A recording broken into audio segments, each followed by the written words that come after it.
चढ़ाएंगे। शिव पुराण की कथा कहती है एक चावल का दाना भी अगर दिल से चढ़ाया गया है तो वो 1000 के बराबर है। एक बेलपत्र भी दिल से चढ़ाया गया है वो 1000 के बराबर है। एक फूल की पंखड़ी भी चढ़ाई गई है वो 1000 के बराबर है। और निवेदन है सारे कावड़ यात्रा वालों को, कावड़ियों को, पूरे राष्ट्र में जो कावड़ भरने वाले हैं उनको मेरा करबद्ध हाथ जोड़कर निवेदन है, हरिद्वार जाओ, चाहे काशी जाओ, चाहे तुम्हारा मन हो छिपरा जाओ, चाहे नर्मदा जाओ, चाहे तुम सीवन के तट आओ, पर निवेदन है कावड़ यात्री 100 किलो जल, 151 किलो की कावड़, 50 किलो की कावड़, 21 किलो की कावड़, ये आडंबर, ये दिखावा मत करो। शिव जी को तो एक छोटा सा लोटे का जल भी चढ़ाओगे तो स्वीकार कर लेगा। मेरे शंकर भगवान को आडंबर कर कर मत दिखाओ। मैं 101 किलो लेकर चल रहा हूं और 101 किलो कंधे पर लेकर चल रहा है। उधर पत्नी बेचारी की जान सूखे जा रही है, मेरा पति भूखा होगा, माँ बाप की जान सूख रही, मेरा बेटा कैसे चल रहा होगा, किसी का दिल दुखा कर ना ना। हम तो यहां तक कहेंगे जितना तुमसे बने 1 लोटा जल सारी समस्या का हल। और सावन के महीने में 2 लोटा जल। हमने कई माताओं को देखा, हमारे वो सीहोर की एक माता जी हैं, हमारे वो सुनील माथुर की उनकी मम्मा, उनकी माता जी 1 महीने कावड़ चढ़ाती है, पूरा 1 महीने रोज उनके मोहल्ले की कम से कम 20 से 22 माताएं आती हैं। सवेरे 4 बजे इंदौर नाके से निकलती हैं, रोज सीवन माँ का जल शिव जी को पैदल चढ़कर आएंगी, चढ़ाएंगी, फिर गाड़ी में बैठकर ऑटो से घर चले। प्रतिदिन 1 महीने तक की कावड़ चढ़, दिखावा नहीं। 2 छोटे छोटे उन्होंने कलश ले लिए, अपनी 2 रिबिन में बांध लिए और लेकर बोल बम बोल बम बोल बम बोल बम चलता चलता और बाबा को चढ़ा देती। भाव अब इतना लेकर दिखावा नहीं। मेरे शंकर को तुम्हारे दिखावे की बिल्कुल जरूरत नहीं है। और फिर निवेदन है आप सबसे जो गुरु दीक्षा महोत्सव में आए हैं, शिव दीक्षा महोत्सव में आए हैं, उनसे निवेदन है आप और जगह पर गुरु मंत्र लोगे तो आपको ये चीज़ लेना पड़ेगा, ये चीज़ करना पड़ेगा, ये किताब लेना पड़ेगी, वो किताब लेना पड़ेगी। हमारे यहाँ गुरु दीक्षा लेने वालों से भी निवेदन है कोई आडंबर में मत फंसना, शंकर जी का नाम लेना। गुरु दीक्षा ली, मंत्र लिया, शिव का नाम लिया और बस जब फुर्सत हो तुम्हें लगे कि तुम्हारे बाप की तुमको जरूरत है, तब उस समय उस देव अधिदेव महादेव को पुकारना प्रारंभ करना। शिव तुम्हारे पास, शिव तुम्हारे, कोई आडंबर नहीं करना, कोई दिखा। गुरु वो नहीं जो बाजार में मिल जाए, गुरु वो नहीं जो कहीं मार्केट में मिल जाए, पर गुरु वो जरूर है जो खुद से ज्यादा शिव पर भरोसा करना सिखा दे, वो गुरु। अपने पर भरोसा नहीं, हम पर नहीं करना भरोसा, गुरु से ज्यादा। क्या कहा जब द्रौपदी का चीर खींच रहा था, द्रौपदी का चीर खींचा जा रहा था, द्रौपदी रोती हुई गुरु द्रोणाचार्य के सामने जाती है और गुरु जी से कहती है गुरु जी मैंने तुमसे गुरु मंत्र लिया है, कोई साथ नहीं देगा, कम से कम तुम तो साथ दो। गुरु जी हाथ जोड़कर बोले मैं भी तेरा साथ नहीं दूंगा, मैं भी नहीं दूंगा, पर याद कर मैंने जो तुझे गुरु मंत्र दिया है ना, उस मंत्र को जपना प्रारंभ कर, मैं साथ नहीं दूंगा, मंत्र जप। और द्रौपदी ने जो मंत्र का उच्चारण करना प्रारंभ करा तो द्रौपदी कहती है मैं तो रजस्वला हूं, 3 दिन का मेरा रजो धर्म है, इस समय पर तो मैं भगवान को याद नहीं कर सकती, इस समय पे मैं भगवान की पूजन नहीं कर सकती, इस समय में मंदिर नहीं जा सकती, इस समय में भगवान की शरणागति नहीं ग्रहण कर सकती। गुरु द्रोणाचार्य ने कहा सुन द्रौपदी, भले तू रजो धर्म से है पर भगवान का नाम लेने में पीछे मत हटना, मंदिर भले मत जा, शिवालय भले मत जा, पर रजो धर्म के समय पर अगर तू भगवान का नाम लेगी तो भी उसको आना पड़ेगा। और द्रौपदी ने रजस्वला धर्म में 3 दिन की रजस्वला थी द्रौपदी, और जो द्वारकानाथ को पुकारना प्रारंभ करा तो द्वारकानाथ को तो सौगंध दी थी अर्जुन ने, द्वारकाधीश को तो सौगंध दी थी अर्जुन ने। अर्जुन ने कहा था प्रभु आपसे निवेदन है अंदर मत आना, भगवान बाहर खड़े थे। अर्जुन तू हारे तो मुझे बुला, अर्जुन ने कहा था जब तक मैं आवाज ना लगाऊं तब तक मत आना, कसम है मेरी, आप अंदर प्रवेश मत करना। जुए में अर्जुन हारता गया, दुर्योधन ने शकुनी मामा को बुला लिया, पर अर्जुन ने कृष्ण को नहीं बुलाया। क्यों? क्योंकि हम गलत काम करेंगे और हमारा द्वारका नाथ देखेगा तो अच्छा लगेगा। नहीं बुलाया, किसी ने नहीं बुलाया। भगवान छटपटाते रहे, एक बार तो बुला ले। जैसे दुर्योधन ने कहा कि मेरी जगह मेरा मामा खेलेगा, ए अर्जुन तेरे मुख से शब्द निकाल दे कि मेरी जगह चौसर मेरा द्वारका नाथ खेलेगा, तब देख जिता कर बताता हूं। एक बार तो कहे अर्जुन। अर्जुन कहते नहीं है।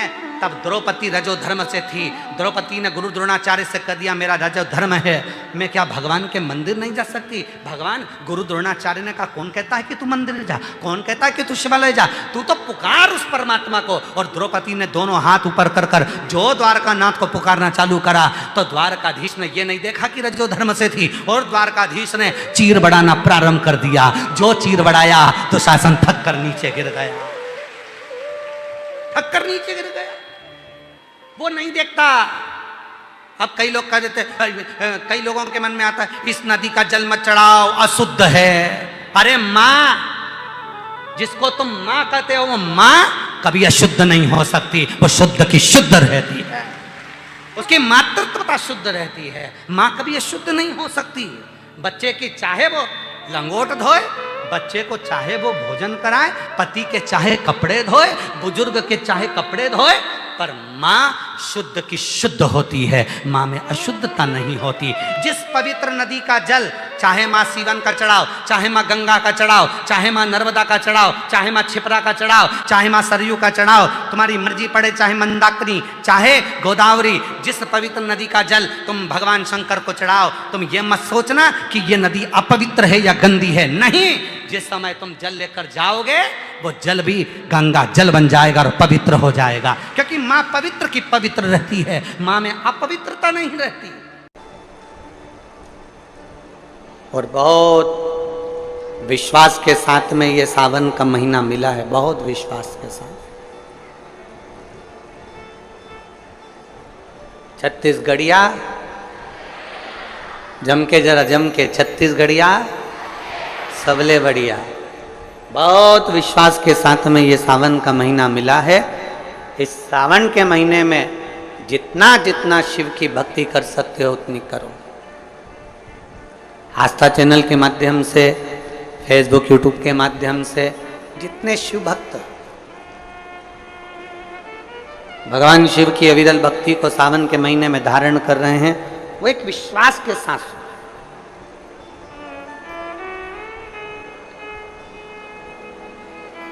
एक भरोसे के साथ। अभी हम जहाँ रुके हैं, न्यू कुर्सी पार, कुर्सी पार है कि कुर्सी पार है? हाँ, तो तुम समझ गए ना? हाँ ठीक है। हम जहाँ रुके हुए हैं न्यू कुर्सी, हाँ तुम समझ लेना, कुर्सी कुर्सी एक ही बात है, ठीक है। हम न्यू डैश डैश डैश पार रुके हैं। तो वहाँ जिस भवन में हम रुके हैं अग्रसेन अग्रवाल समाज का, तो सुबह सुबह लगभग 5 साढ़े 5 बजे हम जब सुबह मॉर्निंग वॉक कर रहे थे, घूम रहे थे, तो वहाँ एक माताजी ने एक बहुत सुंदर प्रश्न किया। कथा की शुरुआत है, ध्यान से सुनना। उस माँ ने एक प्रश्न किया कि गुरुजी,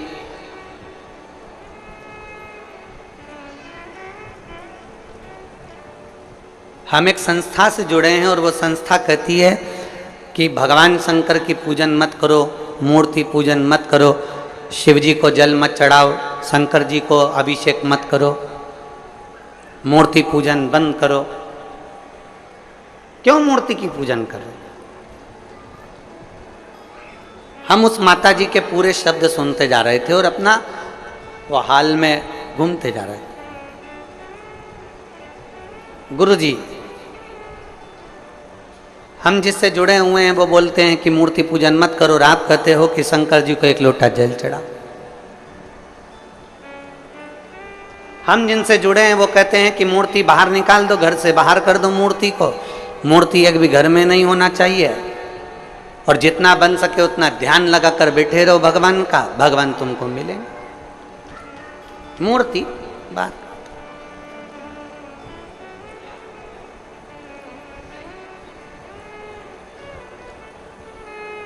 हमने उस माँ से कहा तुम जिस भी संस्था से जुड़े हो हमें उससे मतलब नहीं है। उसने तुमसे कहा कि मूर्ति बाहर कर दो, मूर्ति पूजन मत करो, ध्यान लगा कर बैठे रहो। हमने उस माँ से सुबह सुबह तो ये बात नहीं कही, क्योंकि उसने जो प्रश्न किया था वो सुबह सुबह उसका उत्तर देने के लिए हम नहीं दे पा रहे थे। इतनी सुबह से इस व्यर्थ की बात का क्या वर्णन कर। पर अगर वो माँ वो बोल रही थी मैं कथा में आऊंगी कथा सुनने के लिए, तो अगर वो कथा में बैठी हो तो ध्यान लगाना उसको। जो तुमसे कह रहे हैं कि मूर्ति पूजन मत करो, जो तुमसे कहते हैं कि भगवान को बाहर निकाल दो, जो तुमसे कहते हैं कि मूर्ति को बाहर निकाल दो और ध्यान लगा कर बैठो, जितना कर सकते हो उतना ध्यान लगाओ, तो हम निवेदन करेंगे उनसे जाकर कहना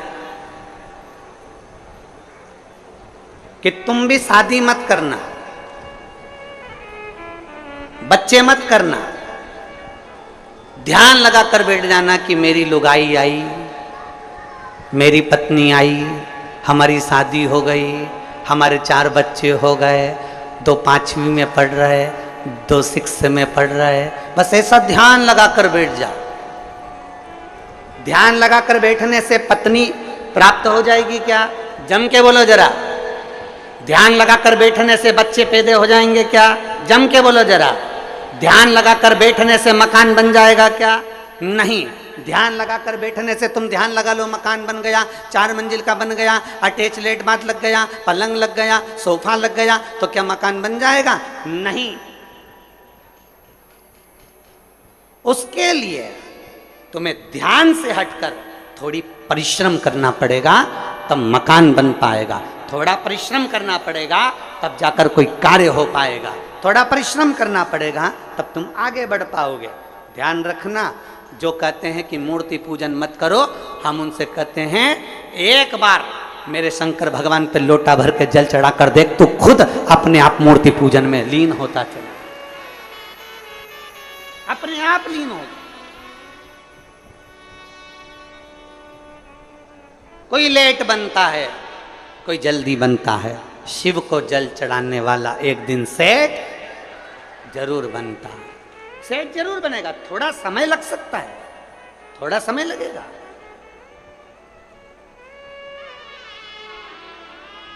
एक पत्र है,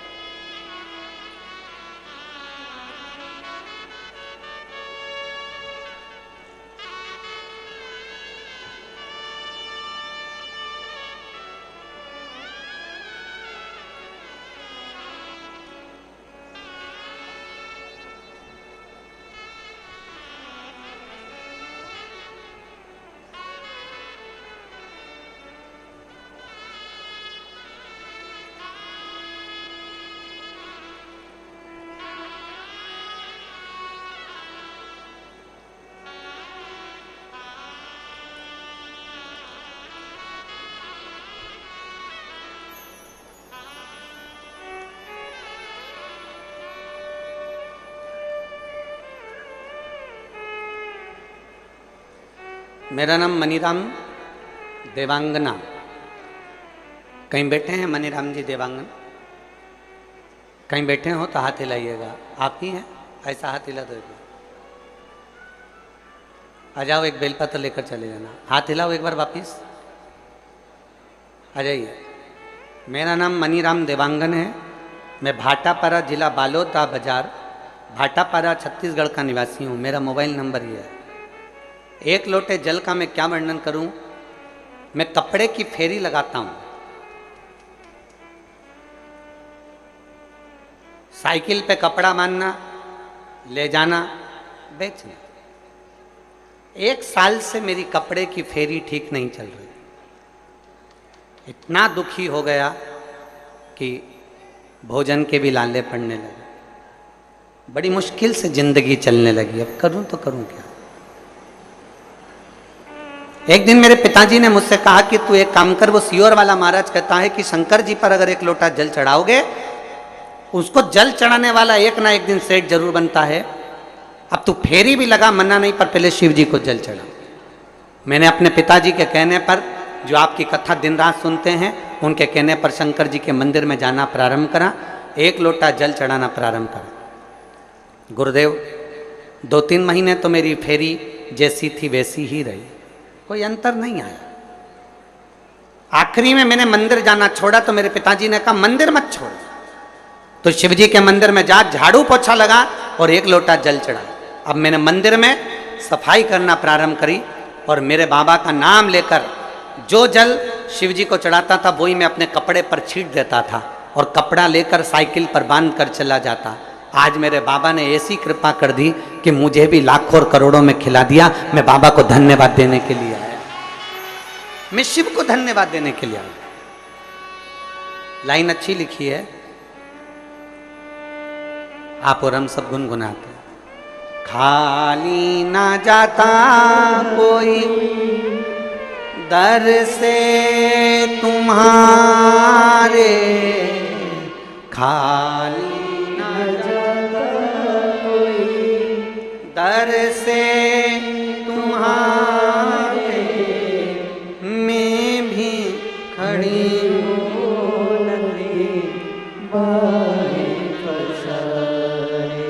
अपने हृदय से लगा लो,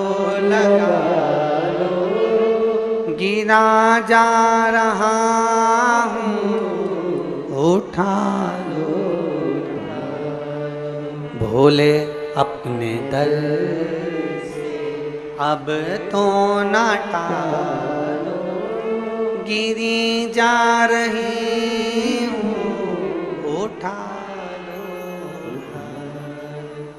कोई लेट बनता है, कोई जल्दी बनता है, पर शिव को जल चढ़ाने वाला एक दिन सेठ, थोड़ा समय लग सकता है, थोड़ा समय लगेगा, थोड़ा समय लग सकता है, पर यदि तुम्हारा विश्वास पक्का है, यदि तुम्हारा भरोसा पक्का है, यदि तुम्हारी दृढ़ता पक्की है, आपका भरोसा यदि पक्का है, विश्वास यदि पक्का है, हम तो कहेंगे कबाड़ा बेचने वाला हो, फल का ठेला लगाने वाला हो, पान की दुकान लगाने वाला हो, चाहे छोटे से छोटा काम करने वाला व्यक्ति भी हो, और अगर वो शंकर जी के मंदिर में जाकर एक लोटा जल चढ़ा रहा है, सफाई कर रहा है, तो ये विश्वास मानना 2 महीना, 3 महीना, 4 महीना, 6 महीना, 1 साल इंतजार जरूर करना। मेरा बाबा तुम्हारा वो जल चढ़ाने वाला हाथ एक दिन पकड़ लेगा और तुमको खींच कर आगे बढ़ा ही देगा, ये निश्चित है। थोड़ा समय लग सकता है,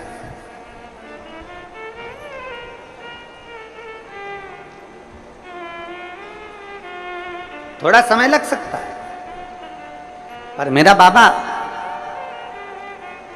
जिस दिन हाथ पकड़ेगा और खींचेगा उस दिन सुख का अनुभव होगा। थोड़ा समय लग सकता है।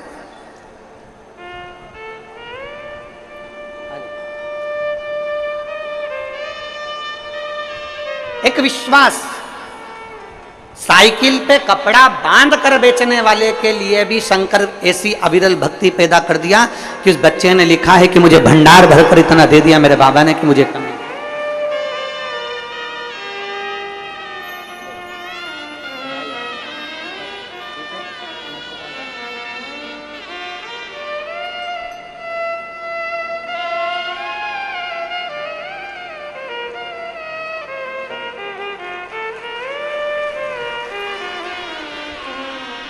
और लुटा दिया भंडार, कर दिया माला, अपने भरोसे को बढ़ाना है हमको, अपने विश्वास को बढ़ाना है हम। सावन के महीने में हमें कुछ नहीं करना, बस इतना ही करना है कि हमारा विश्वास कितना शंकर के प्रति जा सकता है।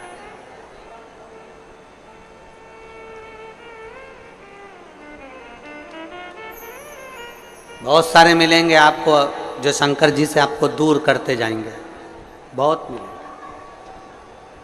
पर मेरा निवेदन, आपके घर के पास, आपके नगर में, आपके खेड़े में, आपके मोहल्ले में, आपके क्षेत्र में जहां शिव का मंदिर है वहां रोज जाओ, एक लोटा जल लेकर शिव के पास जरूर जाओ।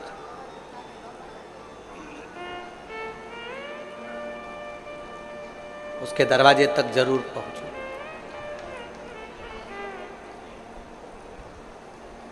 चौबीस 24,000 श्लोक का यह अपार समुद्र है शिव महापुराण की कथा। 12 संहिताओं में इसको बांट दिया गया और 24,000 श्लोक की इस अपार समुद्र में से आप और हम बैठकर केवल 1-2 मोती निकाल पाएंगे। और उस मोती को भी अगर हमने अपने पास में रख लिया तो समझ लो कि हमारी जिंदगी सार्थक हो। ज्यादा हम नहीं निकाल पाए। शिव महापुराण में से मात्र 1-2 मोती, 7 दिन की कथा में से हमको वो अनमोल मोती निकालना है। वो मोती हमारी जिंदगी की सार्थकता को उत्पन्न करे। और जिसने 2 मोती निकाल लिए उसका जीवन सार्थक।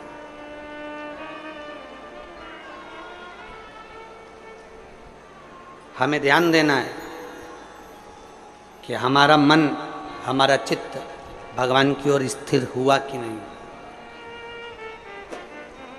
गेहूं पिसवाते हो? अरे बोलो तो जम के तो बोलो। पिसवाते हो? रोटी बनाते हो? खाते हो? गेहूं की पीसने की जो चक्की होती है ना, उसमें 2 पार्ट लगे होते हैं। एक पार्ट फिक्स और दूसरा पार्ट, जम के बोलो, घूमता रहता। चक्की का जो एक पार्ट होता है वो एकदम फिक्स होता है, एकदम जमा हुआ होता है। दूसरा पार्ट घूमता रहता है, तब जाकर वो गेहूं चावल पिसाता है। और अगर दोनों पार्ट घूमने लगेंगे तो पिसाएगा क्या? नहीं। चक्की का एक पार्ट स्थिर है और दूसरा पार्ट घूम रहा है।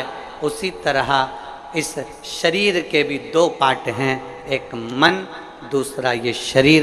शिव महापुराण की कथा कहती है मन को शंकर के चरणों में स्थिर रख लो और ये शरीर घूमने दो, परमात्मा को मिलने में देरी नहीं लग सकती। मन स्थिर रखो।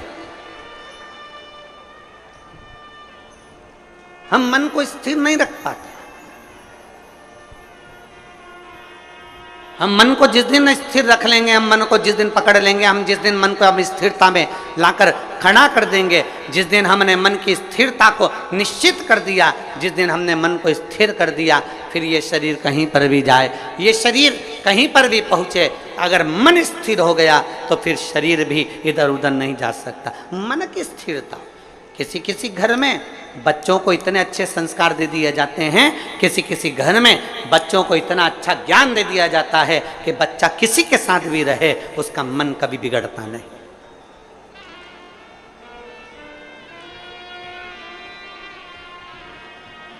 वो बच्चा कभी नहीं बिगड़ता।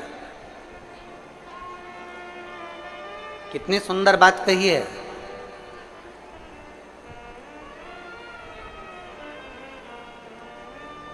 केकई मंथरा अयोध्या में रहने के बाद भी नहीं सुधरे और वो विभीषण रावण की लंका में रहने के बाद भी बिगड़ा नहीं है। नहीं बिगड़ा।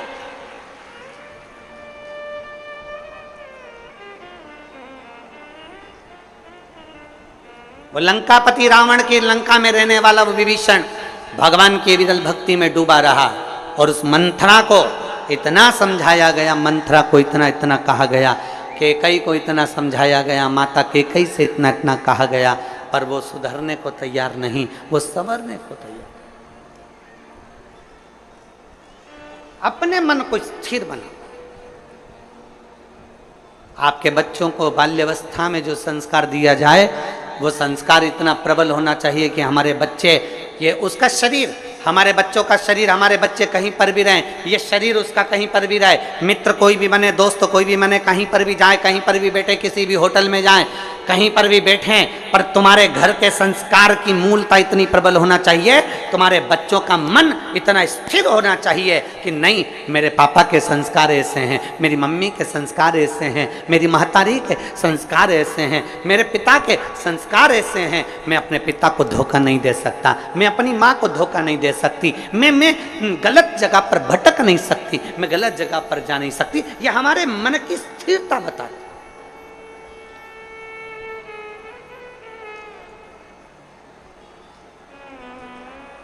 आज का जो माहौल चल रहा है ना, ये मेरी जीजियों और मेरे जितने जीजा बैठे हैं वो भी सावधानी से सुने। आज का जो माहौल चल रहा है, मोबाइल का नेटवर्क मालूम पड़ जाता है कि कहाँ है, मोबाइल का नेटवर्क मालूम पड़ जाता है कि कहाँ है, पर घर के बच्चों का नेटवर्क मालूम नहीं पड़ पाता कि वो कहाँ है।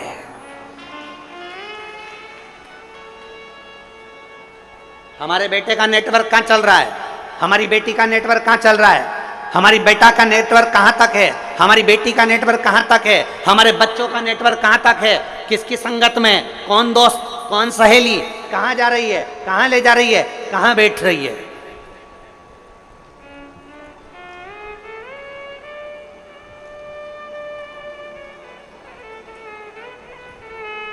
नेटवर्क कहाँ है। गुरु नानक देव जी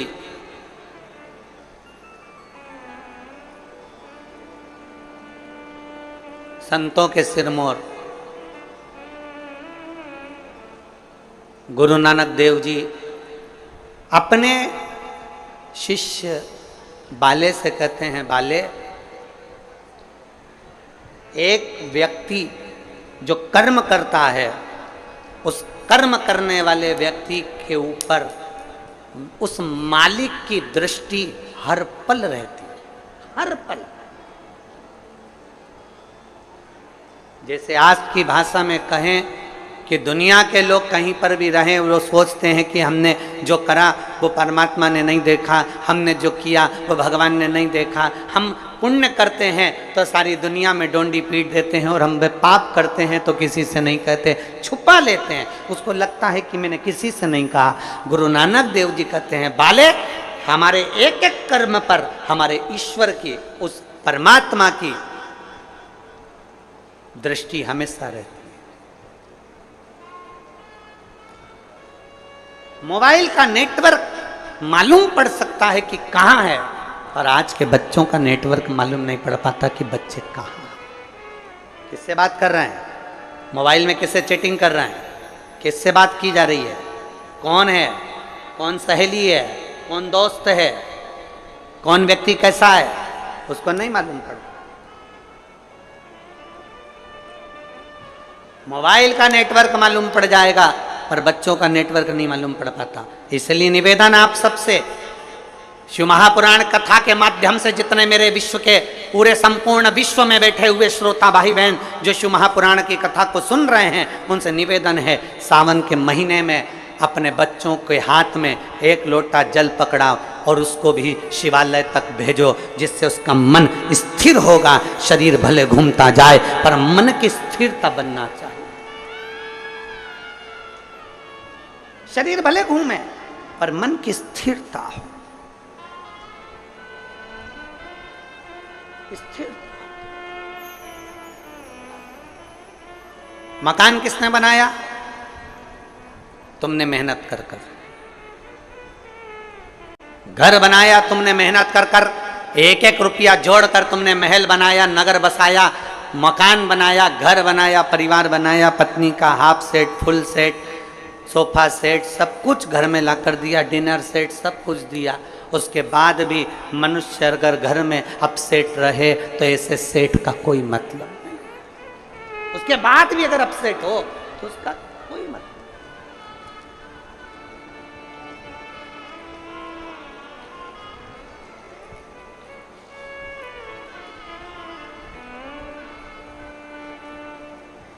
शादी में अभी हम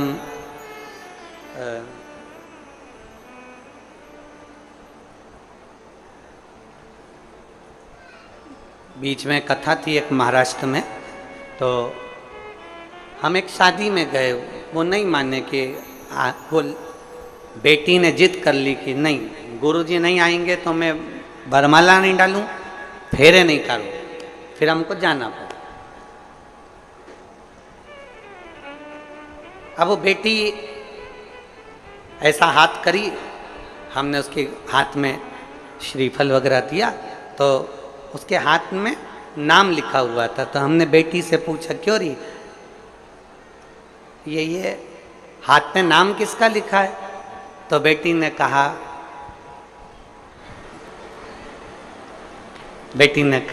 इनका। मैंने पूछा बेटा ये नाम किसका लिखा है? तो कि मेरे पति का। अच्छा, तो हमने कहा कि ये तुमने हाथ पे नाम क्यों लिखवाया? तो वो बोली कि मैंने जब मेहंदी मंडवा रही थी तो मेरी जो चाची जी हैं वो बोली कि हाथ में अगर पति का नाम रहता है तो पति मुट्ठी में रहता है।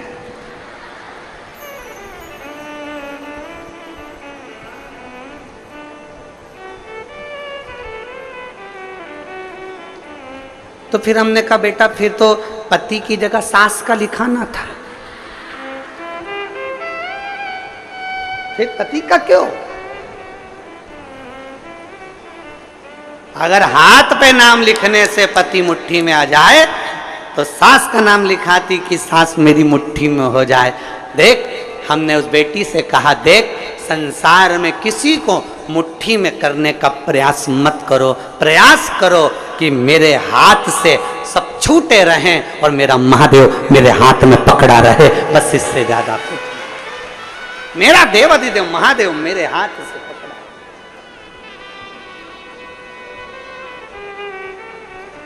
मेरा शिव मेरा बना रहा है, उससे ज्यादा मुझे कुछ नहीं चाहिए।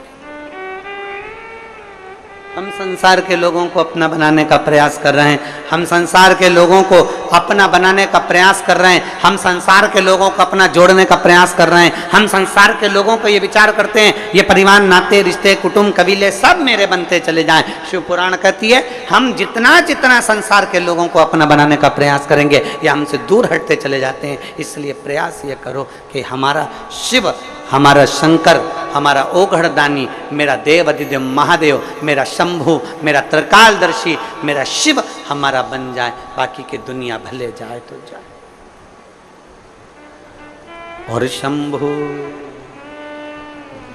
शरणे पड़ी मांगू घड़ी रे दुख काटो दया करीन दर्शन शंभु शरणे पड़ी मांगू घड़ी रे दुख काटो दया करीन दर्शन। हम शिव को अपना बना, हम शंकर को अपना बना।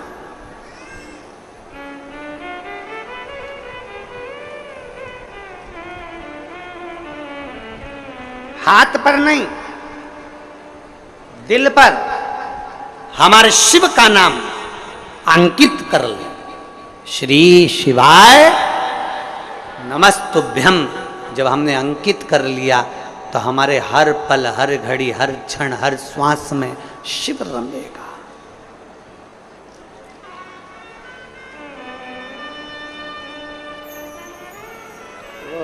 कावड़ देना।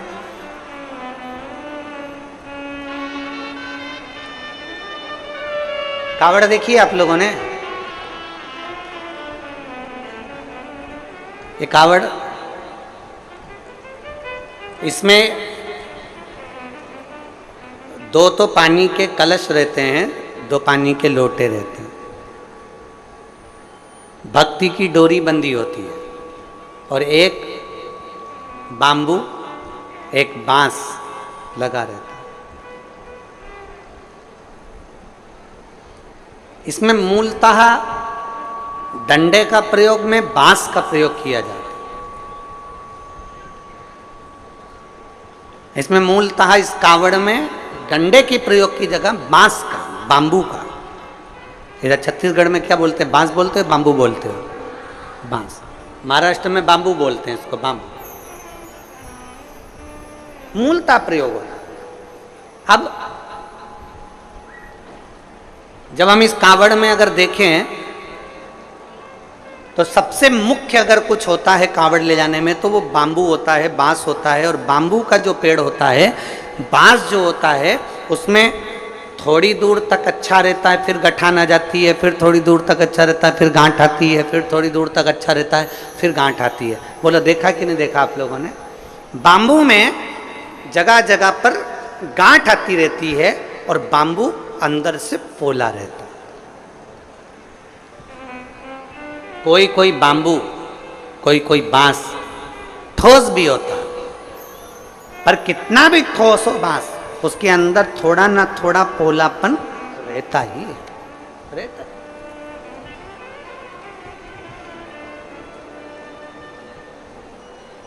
शादी में, विवाह में, जन्म में,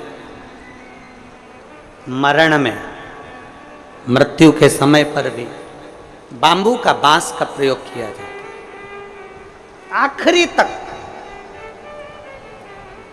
और कांवड़ चढ़ाने के लिए भी जिस बांस को पकड़ा जाता है, जिस बांबू को पकड़ा जाता है, जिसमें दो कलश बंधे होते हैं, उसको हम पूरे समय अपने हाथ में, कंधे पर, दोनों कंधे पर किसी भी तरह से उसको लेकर सावन के महीने में शंकर जी के पास जाते हैं। उसका कारण क्या है? क्यों, किस लिए? और बोलते बोलते जा रहे हैं, बोल बम बोल बम बोल बम बोल बम बोल बम बोल बम बोल बम, बोलते बोलते।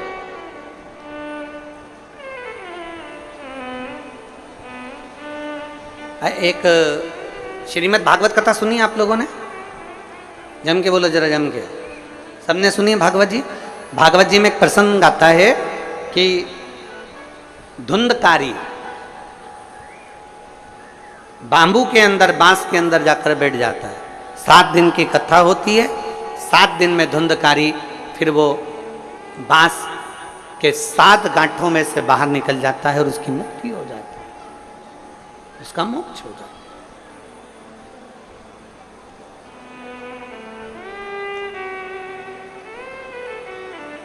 एक बांस कंधे पर लिया, 2 लोटे, 2 कलश उसमें बंधे, और उसको हमने पकड़कर बोल बम बोल बम बोल बम बोल बम बोलते बोलते बोलते बोलते चल।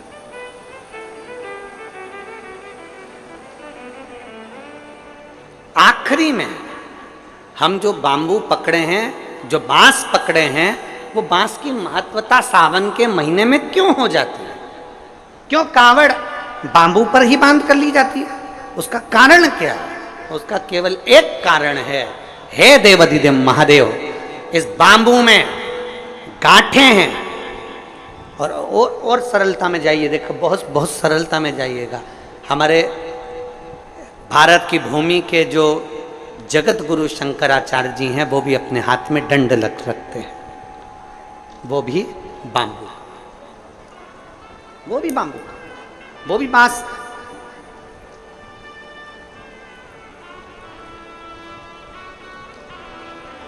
वो भी बांस का है। कंधे पर कावड़ ली और कावड़ लेकर जब हम चले, हम पकड़कर बोल बम बोलते बोलते जा रहे हैं। उस कावड़ के डंडे को पकड़े हैं और आखिरी में शिव जी के मंदिर में जाकर भगवान शंकर को जल अर्पित करते हैं। और जल अर्पित कर कर हम जब वापिस अपने भवन की ओर आते हैं तो देव अधिदेव महादेव के उस भाव में, भगवान शंकर की भक्ति भक्ति कहती है, शिव महापुराण की कथा कहती है। वो बांबू जिसमें बहुत सारी गांठें हैं और वो गांठें स्वयं शिव शंकर की कथा कहती है। जिस समय पर हम दोनों हाथ में कावड़ के लोटों को लेकर जल लेकर भगवान शिव को समर्पित करते हैं, दो हाथ हमारे जल से भरे होते हैं और बांबू नीचे रह जाता है, उसी समय पर शिव कथा कहती है कि जैसे बांस की गांठें बहुत होती हैं और वो गांठ टूटती नहीं है, पर महादेव के चरणों में जैसे ही 2 लोटा जल पहुंचता है, हमारे जीवन की सारी गांठें टूटती चली जाती अपने आप। कई लोग छत्तीसगढ़ से मालूम नहीं जाते कि नहीं जाते, हमें नहीं मालूम, पर देवघर बाबा धाम छत्तीसगढ़ से जाते हैं लोग बाग? हाथ उठाओ जरा, जाते हैं? अरे बहुत बढ़िया, रखो रखो, बहुत बढ़िया। देवघर जाते हैं, सुल्तानगंज से जल भरकर देवघर तक पैदल 150 किलोमीटर तक बाबा का नाम लेते लेते लेते लेते भगवान का भजन करते करते चले जाते। उसके दरवाजे तक पहुंच गए, जल महादेव पर चढ़ा कि नहीं चढ़ा वो मतलब नहीं है, वो मूलता नहीं है, पर आप भगवान के दरवाजे तक जब पहुंचते हो,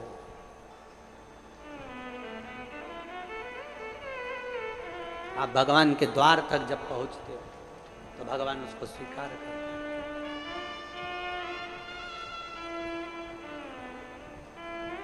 पहुंचते हैं हम उसके दरवाजे तक, जब पहुंचेंगे तो सुख का अनुभव अपने आप होगा।